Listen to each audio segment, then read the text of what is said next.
Que história linda, né? E agora você vai conhecer uma linda história, mas é do Márcio. Ele é um jovem da periferia de São Paulo que passou a vida no limite entre a pobreza extrema e a chance de crescer através dos estudos. O Márcio driblou os problemas, superou as dificuldades e hoje está com as malas prontas para estudar em Harvard, uma das mais conceituadas universidades do mundo. Que demais, hein? Marcinho, como ele é chamado, vai ser médico. E você quer saber como ele chegou lá? Eu garanto, não foi nada fácil. Tá de visita aqui?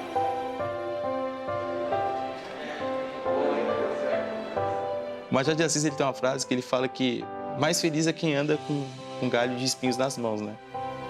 Do que a pessoa que anda com a rosa. Porque a única certeza que a pessoa que tá com a rosa nas mãos tem é de que ela vai murchar. Mas a pessoa que só tem um galho com espinhos, a única certeza que ela tem, que ela pode ter, é de que até desses espinhos podem nascer flores. Num ambiente hostil, desabrochar é mais difícil. Eu tô aqui já há 3 dias sem comer. E eu falei assim, filho, por que você não me falou? Senhor, não é isso que a gente queria para essas crianças. A medicina é um curso principalmente de elite. O aluno do ensino público, ele vai ser sempre mão de obra barata. Tem gente que tira força da dificuldade, o Márcio é isso.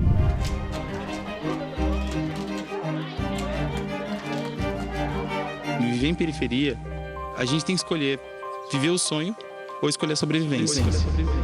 Itaquera, zona leste de São Paulo. Um bairro que parece ser visto só de longe pelas autoridades, mas que carece de um olhar mais atento, um olhar mais próximo, mais interessado. Foi aqui, onde a ação do poder público não chega como deveria, que o Márcio nasceu e cresceu. Por toda a infância e adolescência, ele estudou em escolas da rede pública. E foi bem no comecinho da vida acadêmica que o Márcio enfrentou a primeira dificuldade. O garotinho do 3º ano do ensino fundamental precisou da companhia da mãe para frequentar a escola.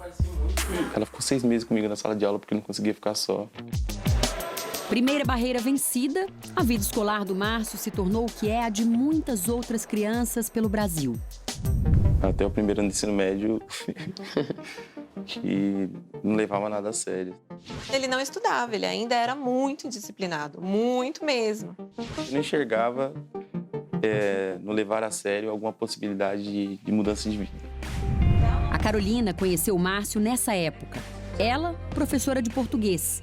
Ele, aluno de outra turma. Ele nunca foi meu aluno. Eu conhecia ele dos corredores, que ele ficava passeando o tempo inteiro. Tinha que sempre ficar mandando ele voltar para a sala dele.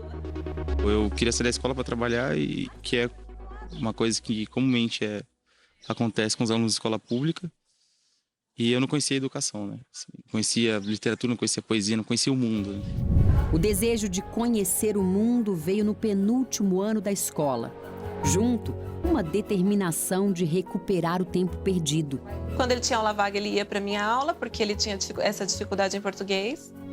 E então ele assistia, porque ele perdeu muita coisa no primeiro ano. O que fez com que você percebesse a necessidade de estudar? Foi uma aula específica de um professor, o professor Walter, que dava aula de história pra gente. Ele é um professor que, assim, ele dava aula há 30 anos. E ele sempre falava assim, gente, eu vou bater na mesma tecla. Porque se uma pessoa escutar o que eu vou falar pra vocês, pra mim já é de grande eficácia. Mas afinal, o que esse professor disse que tocou tão fundo na alma do aluno? Eu não quero sair daqui da escola, eu já tô para me aposentar, e não ter uma história para contar de um aluno. Porque a única história que eu tenho e costumo ter é de que um aluno que tal faleceu, em confronto com a polícia, de que outro aluno foi assim, vendido para o mundo das drogas. Então eu quero ter notícias boas para contar para meus netos e para levar para minha vida, assim, né? Pro fim da minha existência. Foi uma revolução na vida do Márcio. Quando eu decidi mudar, assim, o primeiro eu falei, nossa, eu vou deixar o professor Walter orgulhoso. E eu não sei se deu certo. Mestre e aluno nunca mais se viram desde a formatura no ensino médio. Mas a gente foi atrás e encontrou o professor Walter lá em Minas Gerais. Márcio, ele assimilou muito isso para ele. O Marcinho, pós-revolução interna, tinha um grande sonho. Ele veio falar que queria fazer vestibular, que tinha interesse em fazer medicina. Mas tinha também uma enorme defasagem. Tem um grande problema de linguagem de escrita e de compreensão de texto. Aí eu falei para ele, então tem um cursinho que vai ser perfeito para você, que é na faculdade de medicina, dado por alunos de medicina, é gratuito. Quando eu entrei lá, eu fiquei vislumbrado, porque eu falei, um monte de jovem que tem a minha idade, tiveram muito mais oportunidades e acesso a muito mais coisas que eu, mas eles estão, descendo desse terraço dos privilégios para me colocar no mesmo lugar que eles. E aí meu primeiro cursinho foi, aprender a ler, praticamente. Márcio se dividia entre os empregos que conseguia e as aulas no cursinho, o MED Ensina. Trabalhava na pizzaria de sexta, sábado e domingo e no hospital de semana e de manhã para ter meu dinheiro da condução e da alimentação, né? Para não atrapalhar meus pais. Eu chegava no cursinho 8 horas da manhã, levava uma marmita, às vezes a marmita azedava, o pessoal deixava comer no restaurante universitário com eles. Tinha um professor que repetia, às vezes ele nem comia, ele falava, Márcio, eu vou pro hospital, mas eu vou pegar meu prato. Ele fazia o prato dele e dava para mim e eu comia. Uma fase em que dormir era um luxo. E ele dormia lá em casa, vó, a senhora me acorda. Aí eu pegava e chamava ele falava, tá bom, vó, Deus que abençoa. 5 horas da manhã, Deus que abençoa. Como pensando, bum, caía e dormia de novo. Marcinho, tu não falou para me chamar por 5 horas? Aí, Marcinho, é seu futuro, filho. Aí ele, tá bom, vó. Aí levantava. Ao final do primeiro ano de batalha, uma derrota. Nossa, o primeiro vestibular foi triste. Cheguei no Enem, minha nota não foi agradável, sabe? Eu não tinha visto muita coisa de física, de química, de biologia, tão profunda, quanto o Enem cobra. Então eu falei, nossa, eu fui muito mal. Mas ele não desistiu, em grande parte por causa de um novo mestre. Ele praticamente criou esse novo Márcio. Ele me moldou, pra vida, o Marcos Agrela. Agrela é um dos estudantes de medicina que viraram professores voluntários no cursinho pré-vestibular. Ele demonstrava interesse, puro, sabe? Genuíno em tudo que eu fazia, em tudo que eu queria falar. Então ele olhava pra mim, e, se inclinava, falava, eu quero te escutar. Então ele lia poemas, lia textos que mexiam comigo. Pela maneira que ele lia, pela maneira que ele enxergava aquilo. Eu falava, nossa, eu quero enxergar isso daqui igual a ele, além das palavras, sabe? Mas veio mais um ano de decepção no vestibular. Márcio encontrou no amigo e professor Agrela o incentivo para continuar lutando. Ele falou, olha, qual o cursinho que mais aprova em São Paulo? Eu falei para ele o nome, ele falou, na quinta-feira a gente vai fazer matrícula nesse cursinho. Agrela financiou por 1 ano os estudos do Márcio em um dos melhores cursinhos de São Paulo. Mas nessa reportagem, ele só aparece em foto. Modesto prefere o anonimato. A sorte do Márcio foi encontrar muitos Agrelas pelo caminho. Quando eu chegava, eu já tinha na carteira que eu sentava uma fichinha de café, bilhetinho escrito Força Marcião, barrinha de cereal, fichinha de almoço. E teve uma semana inteira que eu cheguei e tinha 2 tickets do metrô, né? Eu não sabia quem colocava isso, não sabia quem... Você não sabia? Não sabia. Gente que, por exemplo, do 6º ano, que tá preocupado com o exame de residência, dá plantão que você fica 36 horas trabalhando direto. Eles resolveram usar o tempo deles para ler Machado de Assis com Márcio. E fazer ele interpretar texto e fazer como se fosse uma universaria. A máquina do mundo se entreabriu para... Depois de 3 anos, o trabalho de tantos ourives deu origem a uma joia com alto valor de mercado. Marcinho foi aprovado no Enem para medicina. Quando um menino negro da periferia de São Paulo, que estudou em escola pública, é aprovado para cursar medicina, eu acho que isso é uma semente de uma transformação possível e necessária. A senhora já tinha pensado na vida de formar um neto doutor? Não pensava não. Eu implorei para ele ficar em São Paulo, que ele tinha passado na faculdade de São Paulo. Pedi, filho, fica aqui, você passou em faculdades próximas à nossa casa. Mas ele já estava em pleno voo.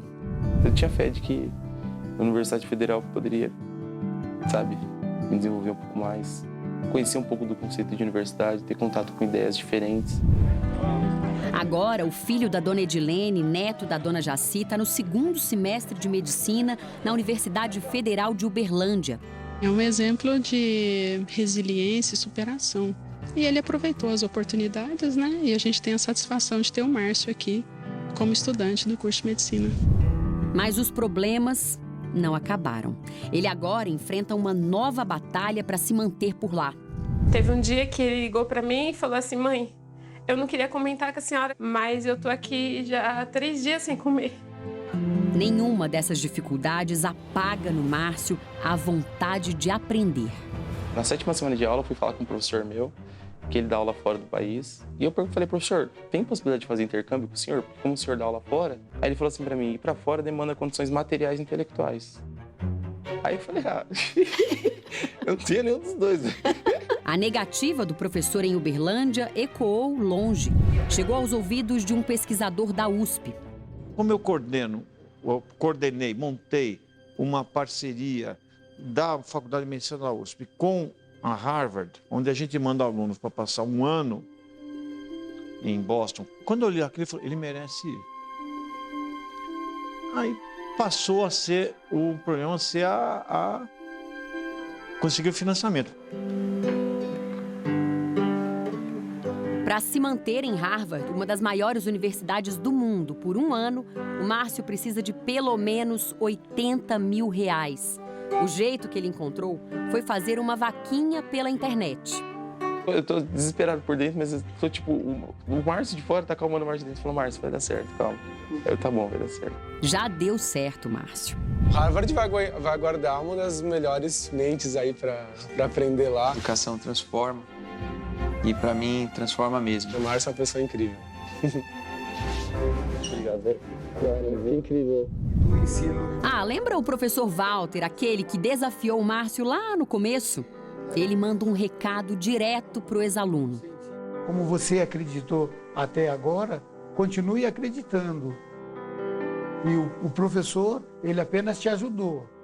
Mas o agente principal dessa mudança foi você sabe disso.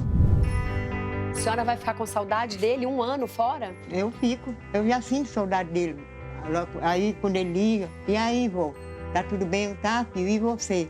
A avó te ama, a avó morre de saudade de você, eu também te amo. Aí ele fala, tamo junto. Deve ter milhares, talvez de Márcios espalhados pelo Brasil. É que não tem chance num país injusto, desigual. Dentre todos esses Márcios, um acompanha de perto essa batalha. É o irmão dele. Você vai fazer o vestibular esse ano? Sim. Para medicina? Medicina. Uhum. Quer ser médico? Médico. Não só médico de carne, mas médico de almas também, né? O futuro do Brasil vai vir de gente como esse tipo de gente. Eu acho que gente que soube o que é dificuldade, que frequentou, sabe o que é o cotidiano do nosso povo. A gente precisa de médico assim.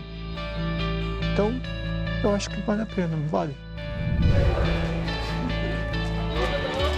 As pessoas que passam por nós, elas não vão sós. Elas deixam um pouco de si e levam um pouco de nós.